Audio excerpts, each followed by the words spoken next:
Odense is the third largest city in Denmark, with around 170,000 inhabitants. The city distinguishes itself from many otherwise similar large towns in one key way. Here, traffic jams are not formed of cars, but of bicycles. Nevertheless, in Odense, this cycling congestion isn't seen as something negative. Quite the opposite. People are proud that cycling is such a key means of transport. Odense has a mode share for cycling of around 25% for all trips in all areas. But in the city centre, this increases to around a third. These high values are no accident. They are the result of decades of hard work that has put the cyclist first in Odense's traffic system. So, for example, it was in Odense that Europe's first cycleway opened back in 1969. Nowadays, the cycle network has reached a length of more than 500 kilometers. But it isn't just the cycleways that have encouraged the city's people to get on their bikes. It is also the result of much other accompanying infrastructure to support cycling and to signal to cyclists that they are 100% wanted and welcome in the city. Nana Enriquez from the municipality is here to show us several bits of cycling infrastructure of which they are particularly proud. Hello and welcome to Odense, the Danish capital of cycling. I would like to show you around so you can see what we have done concerning biking. I would like to show you the counter, so let's go, come on. The public cycle counter is here to encourage cyclists to cycle more. The numbers speak for themselves. Up until this time in the morning, more than 3,000 people have already cycled past this particular counter. Obviously, it was no accident that the counter was placed here, right on the footpath between the politicians' car park and the city hall.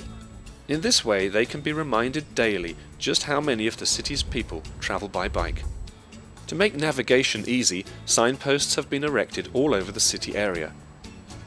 In areas where there are no segregated cycleways, signposts mounted discreetly on the road surface indicate to cyclists their desired route. In order to keep cycle traffic flowing, right turns on red at traffic signals are permitted. Connecting renowned local artists with the image of the city is a singular idea that's been adopted in Odense.